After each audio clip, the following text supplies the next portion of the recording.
Hare Krishna, thank you so much for tuning in. Another daily reading of Srila Prabhupada's books. We are broadcasting live from Athens, Krishna House in Athens, Ohio. We have Ishani here. Thank you so much for tuning in. And we have the stalwart, the famous Bhakta Adam. And we're actually starting today on Bhagavad GitaAs It Is, Chapter 10, Text 1, if anybody wants to follow along. So, alright, we're going to start with a little kirtan, then we're going to dive in here. Hare Krishna.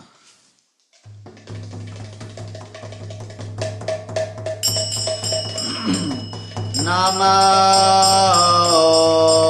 Vishnu Padaya Krishna Prasthaya Bhutale Srimate Bhakti Vedanta Swami Iti Namine.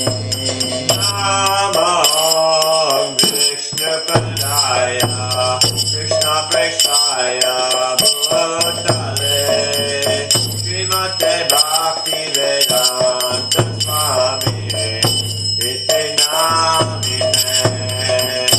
Namaste Saraswate Deve Gauravani Pracharine Nirvishesha Shunyavadi Paschachirishtarine.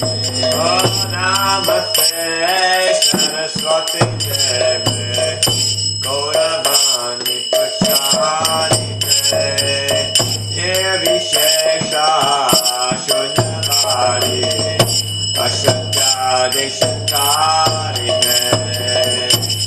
Shri Krishna Chaitanya Prabhu Nityananda Shri Advaita Gadadhar Shri Vasari Gaura Bhakta-vrinda.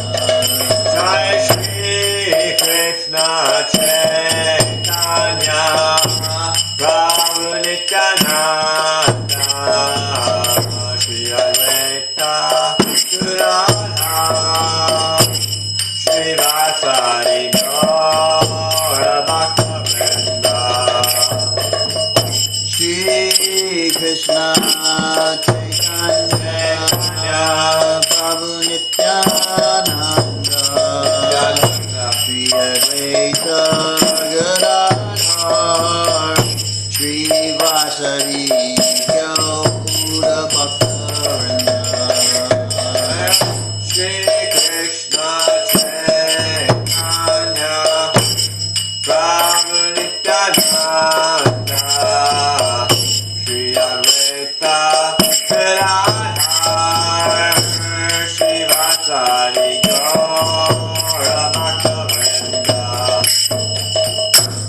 Shri Krishna Chaitanya Prabhu Nityananda Advaita Gadadhar Shri Vasari Gaura Bhakta-vrinda.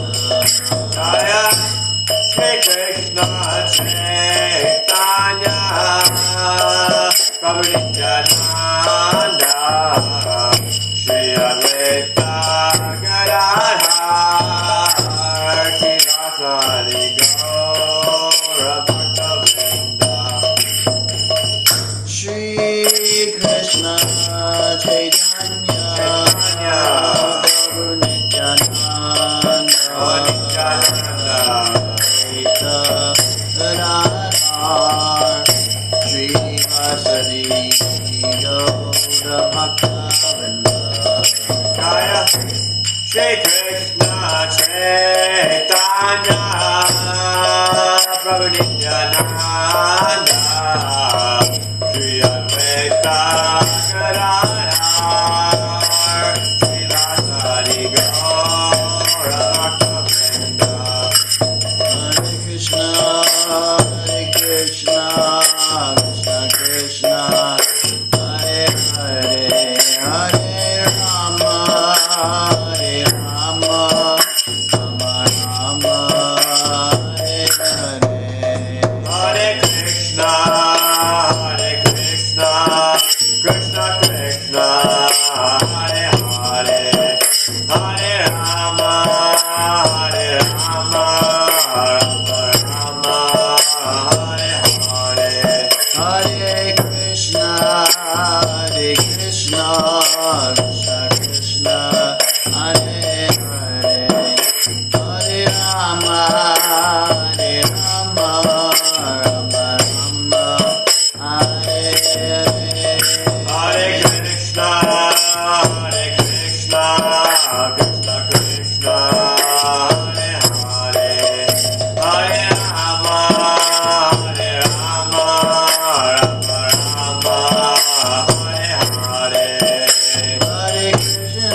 Rama Rama Hare Hare. Hare Krishna Krishna Krishna Hare Hare, Hare Ram Hare Ram, Ram Ram Hare Hare.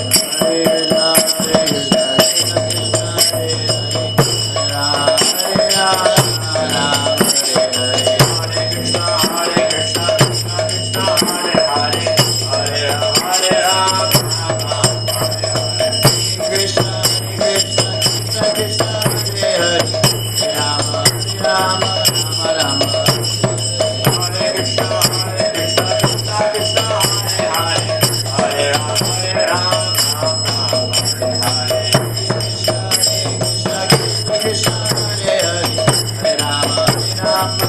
Rama Rama Hare Hare Krishna Krishna Krishna Hare Hare, Hare Ram Hare Ram, Ram Ram Hare Hare. Krishna Krishna Krishna Hare Hare, Hare Rama Rama Rama Rama Hare Hare. Hare Krishna Krishna Krishna Hare Hare, Hare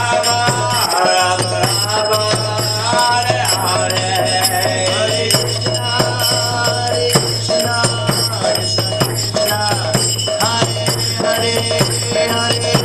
Ram, Ram Ram Hare Hare. Hare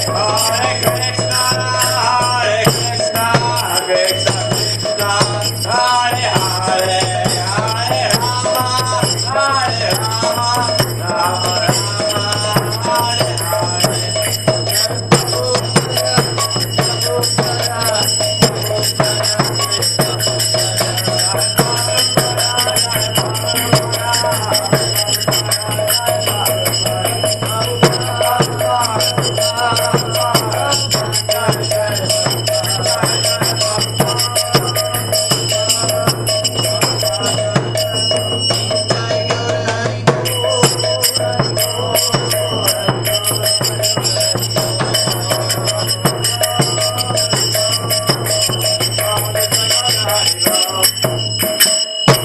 Prabhupada ki.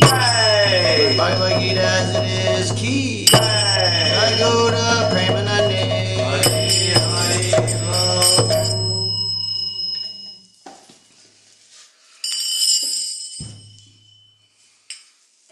Okay.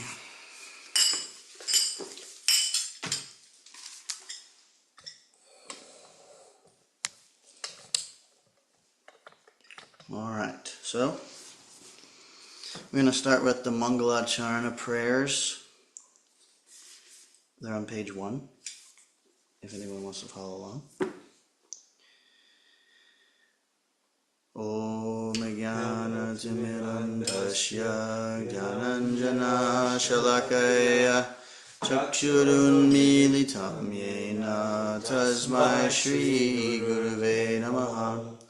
Shri Chaitanya Manobishtam Stapitam Yena Bhutale Swayam Rupa Karamayam Dadati Swapadantikam Vandeham Shri Guru Shri Yuta Parakamalam Shri Gurun Vaishnavangscha Shri Rupam Sagrajatam Sagarna Raghunathan Vitang Tang Sajivam Sadvaitam Savadutam Parijana Sahitam Krishna Chaitanya Devam Shri Radha Krishna Padam Sahagana Lalita Shri Vishakhan Vitangscha He Krishna Karuna Sindhu Dinavando Jagatpate Gopesha Gopika Kanta Radha Kanta Namostute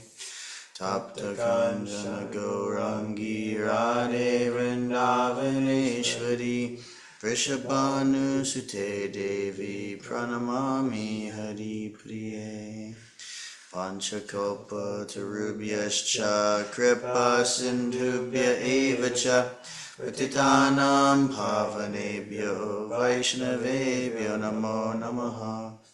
Shri Krishna Chaitanya Prabhu Nityananda Shri Advaita Gadadhar Srivasadi Gaura Bhaktavinda. Hare Krishna, Krishna Krishna, Hare Hare, Hare Rama, Hare Rama, Rama Rama, Hare Hare. Hare Krishna, Krishna Krishna, Hare Hare, Hare Rama, Hare Rama, Rama Rama, Hare Hare. Hare Krishna, Krishna Krishna, Hare Hare, Hare Rama, Rama Rama, Hare Hare. Okay.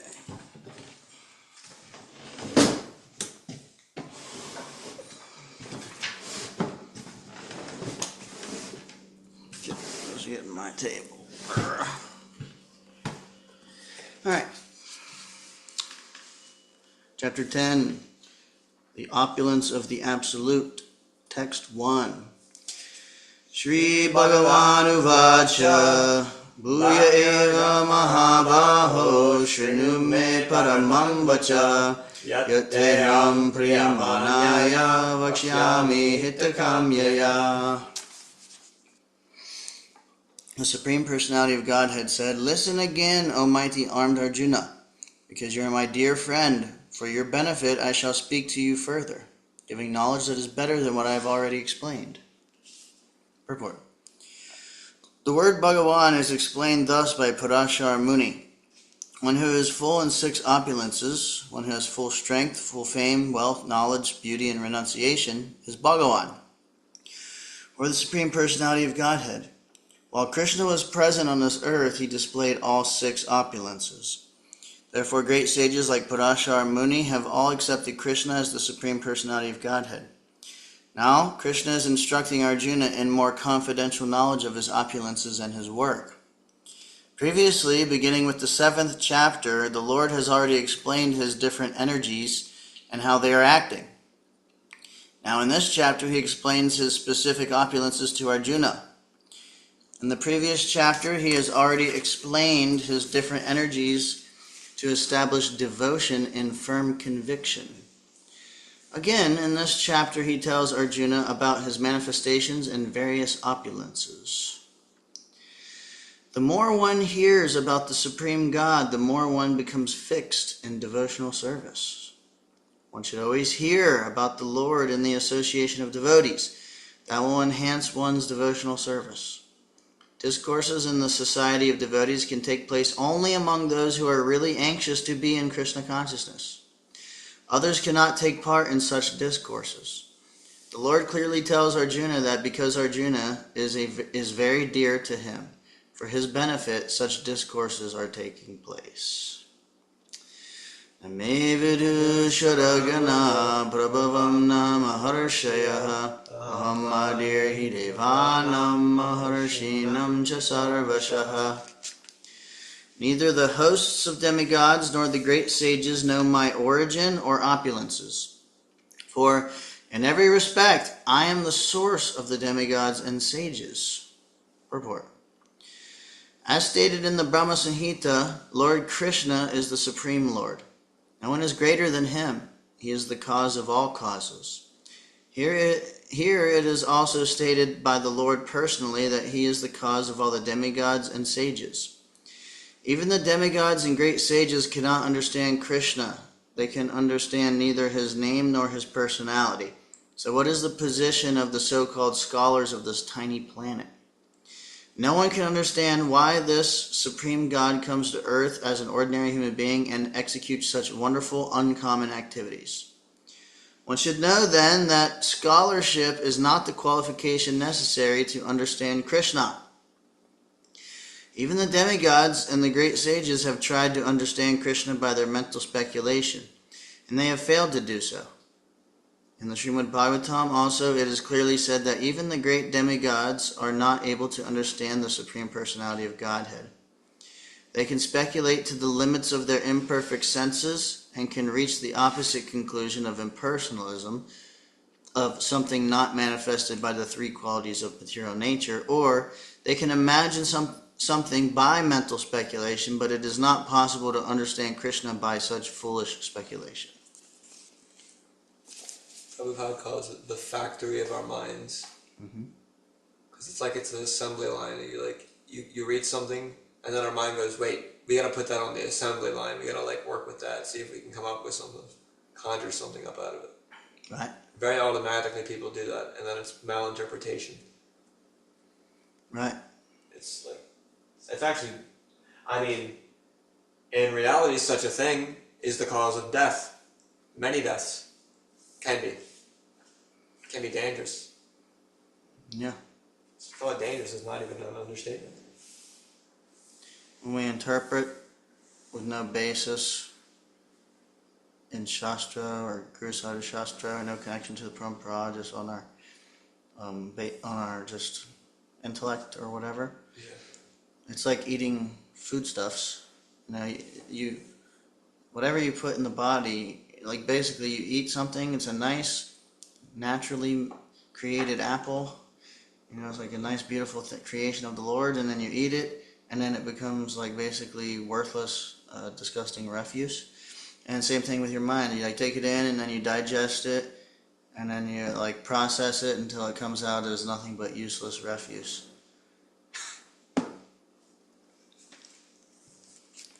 Right? Because, I know it's bad. I realize it's bad, and I've kind of seen how, glimpses, but, can I get, an example, and maybe also why it's, so terrible? Well, because the basis, what we're doing is coming to conclusions based on the limited material senses, the limited intelligence. I'm talking separate from Krishna consciousness with no, just based on our own thing, with no direction towards our spiritual goal. It's just material. It's not really helping anybody. It's relative. And Prabhupada just said that recently. In the material world, all truth is relative truths, meaning that they depend on something else. So it's just like when material scientists come up with a healthy diet, and this is going to really help your health, and then so people start doing it and they start selling it, and then in a year or two, then they say, actually, we found out that this is extremely dangerous for your pancreas, and so here's a new one that we actually found that's better, and then people start buying that one, and then a year later they say, oh wait, that one actually that actually messes up your stomach, so here's a new one, and it just keeps going and going and going. That's material science. Like atheistic science, basically. And that's a result of the factory of the mind. Science, atheistic science based on imperfect faculties. Because we have the descending process of acquiring knowledge, and we have the ascending process of acquiring knowledge. And of the two, our Parampara, Bhagavad Gita explains, the descending process is superior. Taking knowledge from an authoritative source as opposed to going and sitting under a tree and starting at the beginning of mathematics until you figure out E equals mc squared on your own. It's basically the ascending process. It's figuring out. The descending is taking it from an authority. The ascending process is inherently flawed because of the four Defects. defects of the living entity. I don't know if defects is the word that's used. Anyway, the imperfect senses, tendency to commit mistakes, to be invariably illusioned, and the tendency to cheat. Because of those things, nothing ultimately substantial comes from anything based on those imperfect faculties. So we can just try to avoid. So it's just a hearing process. Just receiving is enough for us to avoid them. As far as I can tell. But if you start to do it, you should catch yourself. Yeah, I mean, the more we hear and assimilate, we're basing that's part of the process, is we hear the knowledge and then we assimilate it, and we're coming from that platform, the way that we're processing things. It's not coming from the platform of the four defects. Yeah.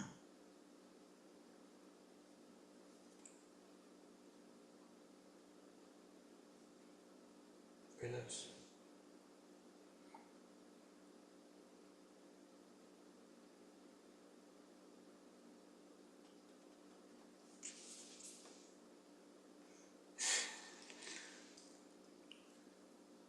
All right. Here the Lord indirectly says that if anyone wants to know the absolute truth, here I am present as the Supreme Personality of Godhead. I am the Supreme. One should know this. Although one cannot understand the inconceivable Lord who is personally present, he nonetheless exists. He can actually understand Krishna, who is eternal, full of bliss and knowledge, simply by studying his words in Bhagavad Gita and Srimad Bhagavatam. The conception of God as some ruling power or as the impersonal Brahman can be reached by persons who are in the inferior energy of the Lord. But the personality of Godhead cannot be conceived unless one is in the transcendental position. Because most men cannot understand Krishna in his actual situation, out of his causeless mercy he descends to show favor to such speculators. Yet despite the Supreme Lord's uncommon activities, these speculators, due to contamination in the material energy, still think that the impersonal Brahman is the Supreme. Only the devotees who are fully surrendered unto the Supreme Lord can understand, by the grace of the Supreme Personality, that he is Krishna. The devotees of the Lord do not bother about the impersonal Brahman conception of God. Their faith and devotion bring them to surrender immediately unto the Supreme Lord. And out of the causeless mercy of Krishna, they can understand Krishna. No one else can understand him. So, even great sages agree, what is Atma? What is the Supreme? It is he whom we have to worship.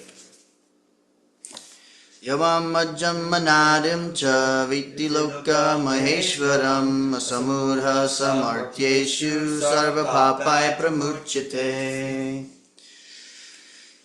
He who knows me as the unborn, as the beginningless, as the Supreme Lord of all the worlds, he only, undiluted among men, is freed from all sins. Purport. As stated in the 7th chapter, 7.3, Manushyanam sahasreshu kaschid yatati siddhaye. Those who are trying to elevate themselves to the platform of spiritual realization are not ordinary men. They are superior to millions and millions of ordinary men who have no knowledge of spiritual realization. But out of those actually trying to understand their spiritual situation, one who can come to the understanding that Krishna is the Supreme Personality of Godhead, the proprietor of everything, the unborn, is the most successful spiritually realized person. In that stage only, when one has fully understood Krishna's supreme position, one can be free completely from all sinful reactions. Here the Lord is described by the word aja, meaning unborn, but he is distinct from the living entities who are described in the 2nd chapter as aja. The Lord is different from the living entities who are taking birth and dying due to material attachment. The conditioned souls are changing their bodies, but his body is not changeable. Even when he comes to this material world, he comes as the same unborn. Therefore, in the 4th chapter, it is said that the Lord, by his internal potency, is not under the inferior material energy, but is always in the superior energy. In this verse, the words Veti Loka Maheshwaram indicate that one should know that Lord Krishna is the supreme proprietor of the planetary systems of the universe. He was existing before the creation, and he is different from his creation. All the demigods were created within this material world, but as far as Krishna is concerned, it is said that he is not created. Therefore, Krishna is different even from the great demigods like Brahma and Shiva. And because he is the creator of Brahma, Shiva, and all the other demigods, he is the supreme person of all planets. Sri Krishna is therefore different from everything that is created, and anyone who knows him as such immediately becomes liberated from all sinful reactions. One must be liberated from all sinful activities to be in the knowledge of the Supreme Lord. Only by devotional service can he be known, and not by any other means, as stated in Bhagavad Gita. One should not try to understand Krishna as a human being. As stated previously, only a foolish person thinks him to be a human being. This is again expressed here in a different way. A man who is not foolish, who is intelligent enough to understand the constitutional position of the Godhead, is always free from all sinful reactions. If Krishna is known as the son of Devaki, then how can he be unborn? That is also explained in Srimad Bhagavatam. When he appeared before Devaki and Vasudeva, he was not born as an ordinary child. He appeared in his original form, and then he transformed himself into an ordinary child. Anything done under the direction of Krishna is transcendental. It cannot be contaminated by material reactions, which may be auspicious or inauspicious. The conception that there are things auspicious and inauspicious in the material world is more or less a mental concoction, because there is nothing auspicious in the material world. Everything is inauspicious because the very material nature is inauspicious. We simply imagine it to be auspicious. Real auspiciousness depends on activities in Krishna consciousness in full devotion and service. Therefore, if we at all want our activities to be auspicious, then we should work under the directions of the Supreme Lord. Such directions are given in authoritative scriptures such as Srimad Bhagavatam and Bhagavad Gita, or from a bona fide spiritual master. Because the spiritual master is the representative of the Supreme Lord, his direction is directly the direction of the Supreme Lord. The spiritual master, saintly persons, and scriptures direct in the same way. There is no contradiction in these three sources. All actions done under such direction are free from the reactions of pious or impious activities of this material world. The transcendental attitude of the devotee in the performance of activities is actually that of renunciation, and this is called sannyas. As stated in the first verse of the 6th chapter of Bhagavad Gita, one who acts as a matter of duty because he has been ordered to do so by the Supreme Lord, and who does not seek shelter in the fruits of his activities, anashrita karma phalam, is a true renouncer. Anyone acting under the direction of the Supreme Lord is actually a sannyasi and a yogi, and not the man who has simply taken the dress of the sannyasi or pseudo-yogi. So,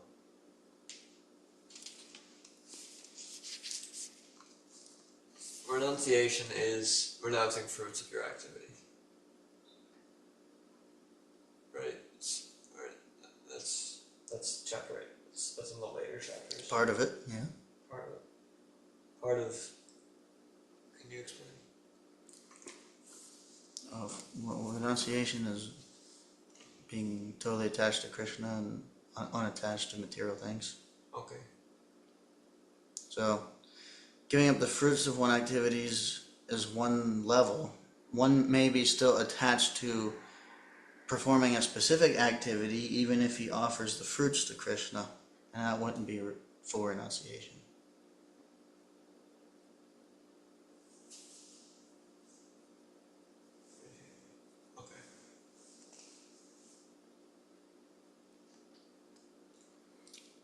Full, pure devotional service, full renunciation is I'll do anything for Krishna and I'm not attached to the result. But, it can be mixed where I'm going to do this for Krishna, but I'm not attached to the result.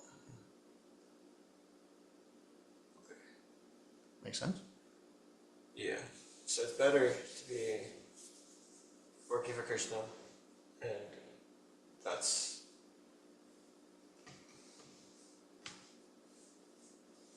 all. Is that all? Like you're just working for Krishna and there's no consciousness of like how it's going to turn out? Is that the idea? It's not necessarily that there's no consciousness of it, but there's no attachment to it. Okay. Okay, yeah, that's different. Yeah. But the Buddhist of me thinking attachment is the same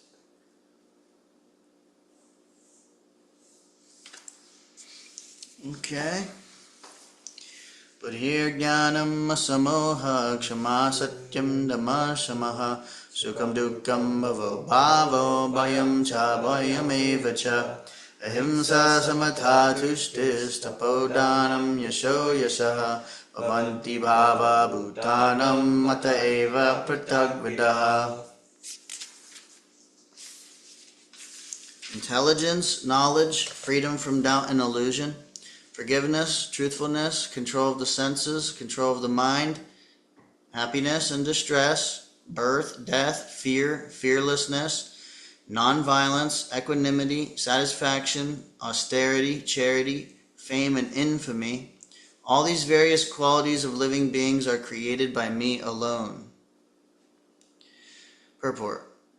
The different qualities of living entities, be they good or bad, are all created by Krishna.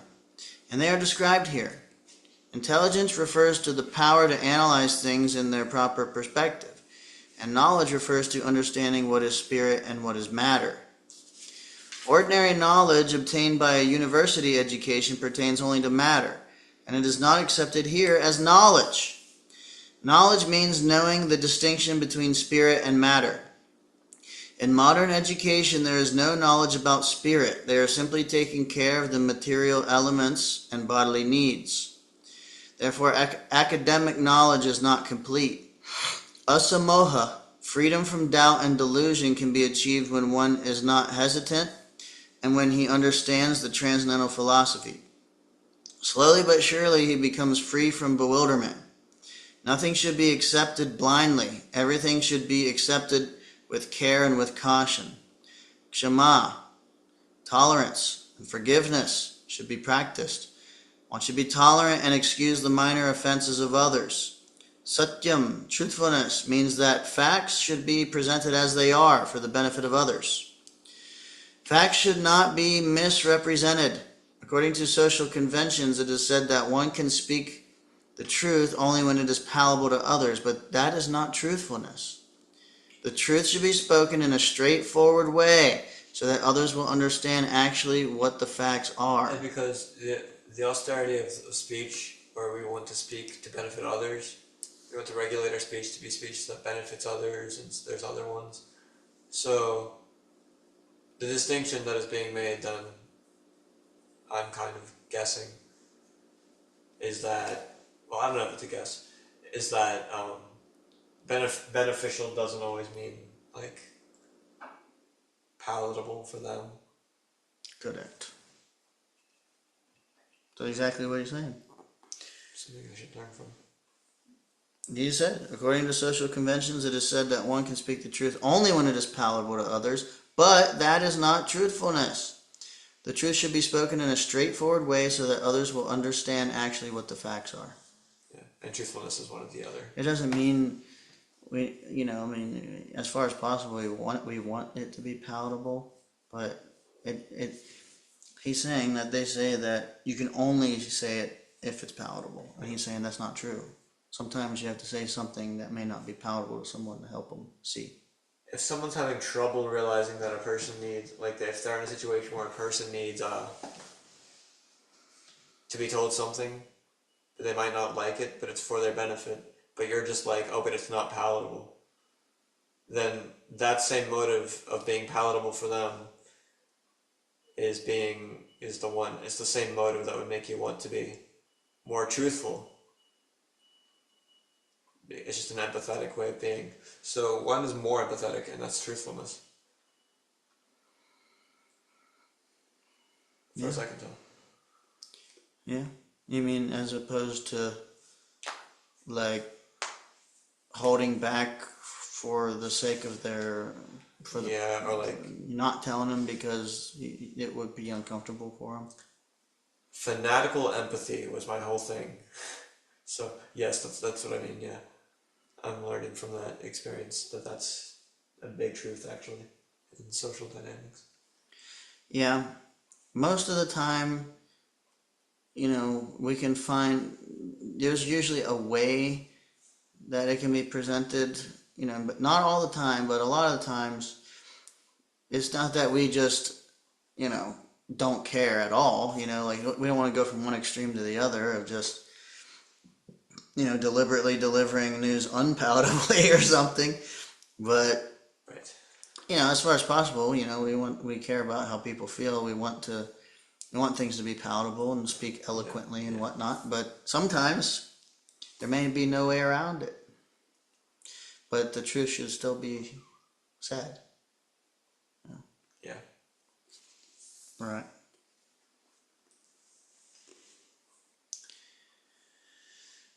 The truth should be spoken in a straightforward way so that others will understand actually what the facts are. If a man is a thief, and if people are warned that he is a thief, that is truth. Although sometimes the truth is unpalatable, one should not refrain from speaking it. Truthfulness demands that the facts be presented as they are for the benefit of others. That is the definition of truth. And he's saying this, and I'm now combining this with what you said with the whole ascending process, descending process. Right. Descending truth is truth, and ascending truth is imperfect, cheatery, or much of it. It's liable to be cheatery, liable to be. Yeah.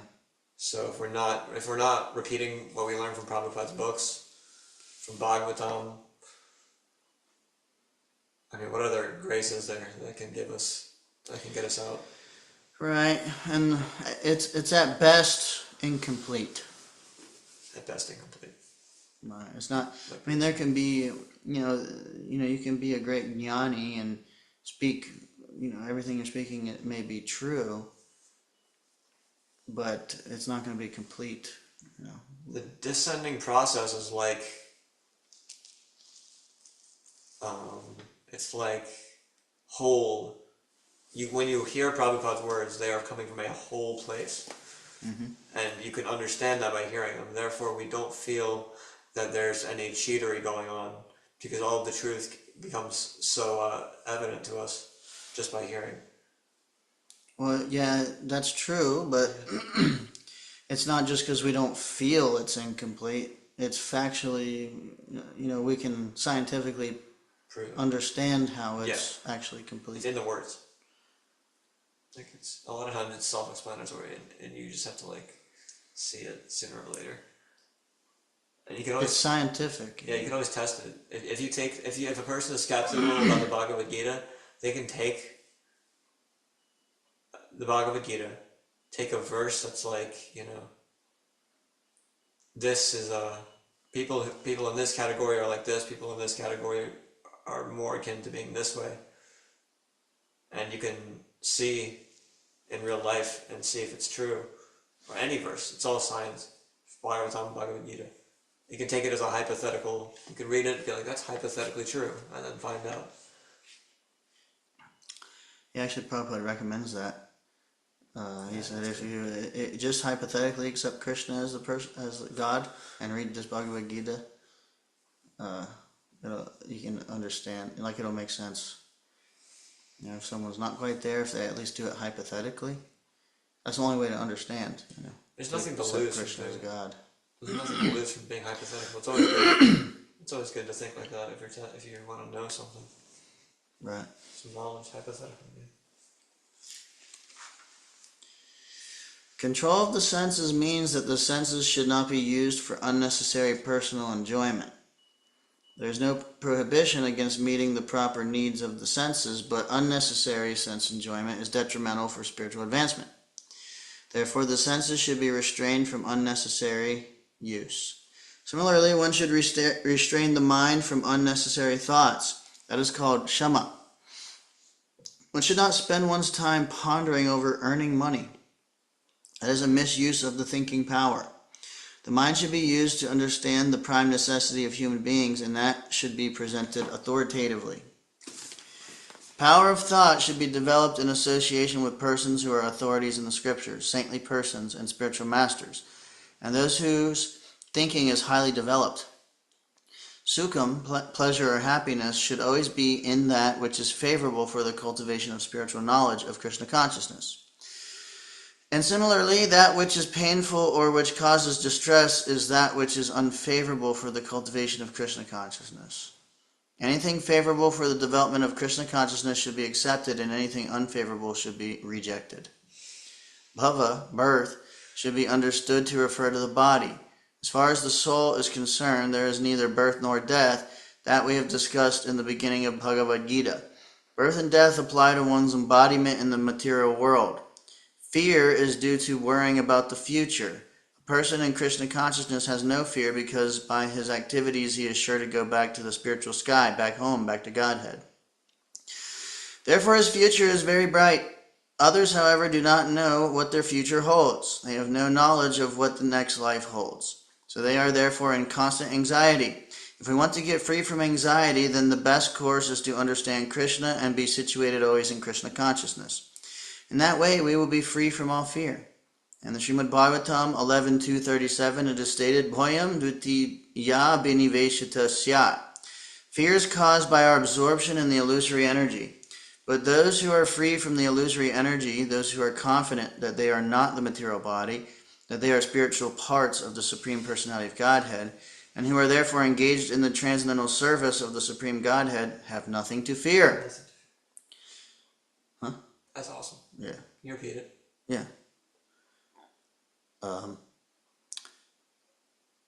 Therefore his future is very bright. Others, however, do not know what their future holds. They have no knowledge of what the next life holds. So they are therefore in constant anxiety. If we want to get free from anxiety, the best course is to understand Krishna and be situated always in Krishna consciousness. I think I didn't go back far enough.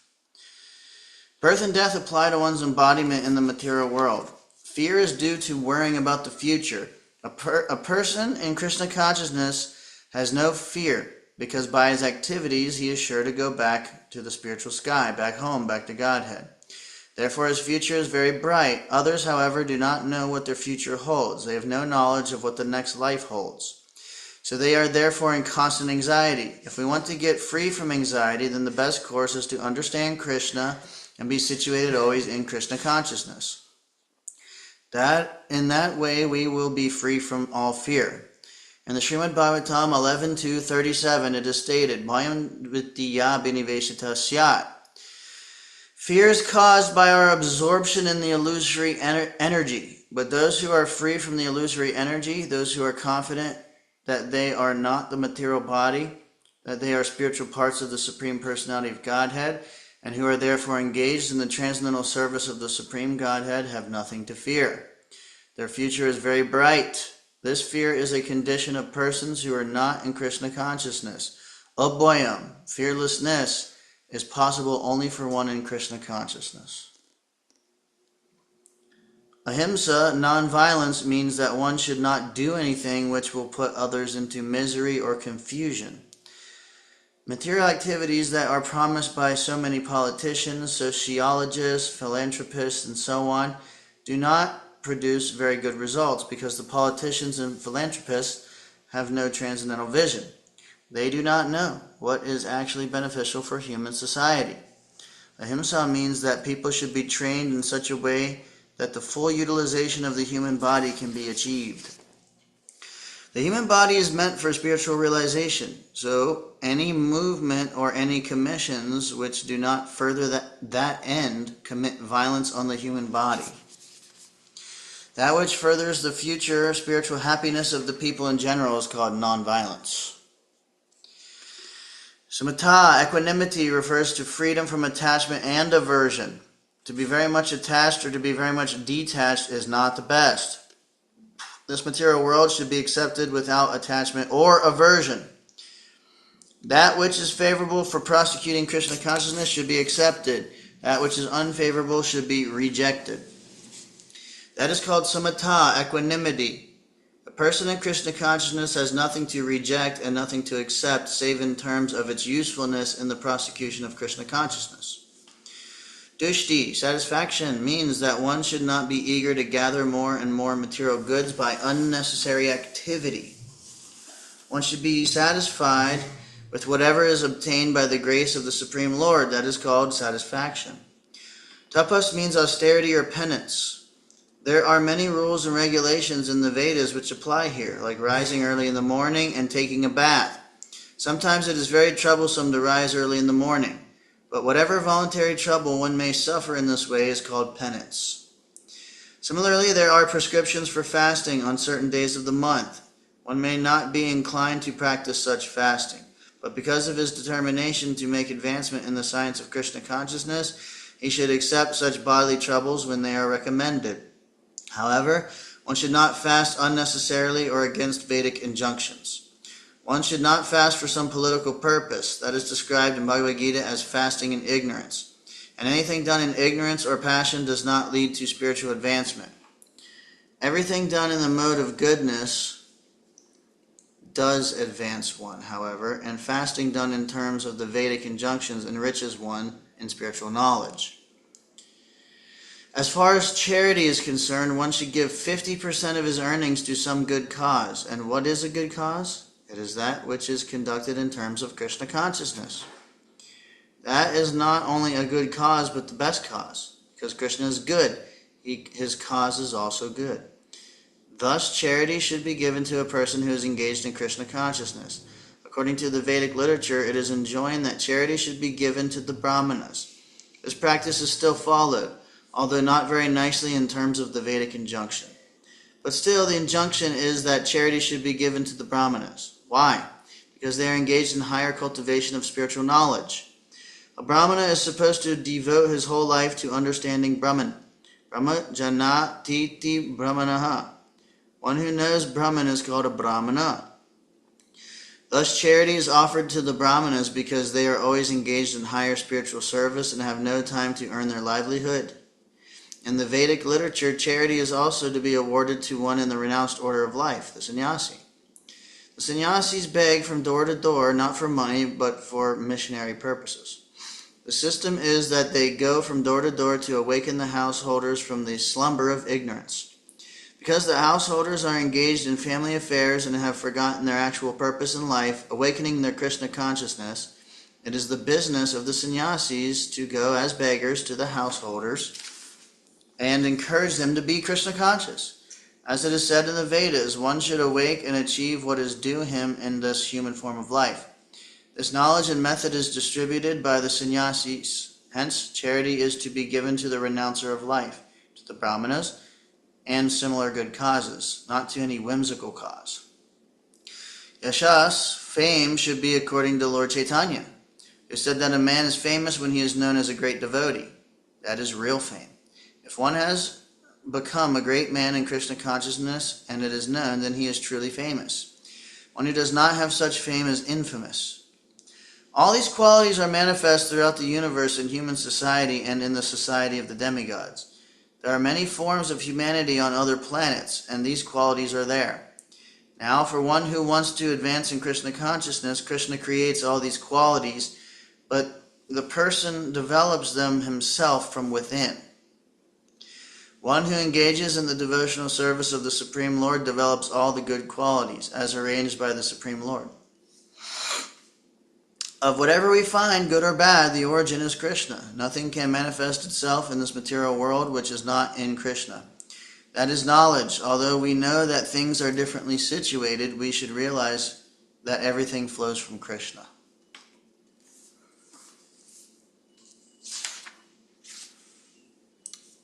Maharshaya sapta purve chadvara manavastata madbhava manasa jata yasham loka ima prajaha.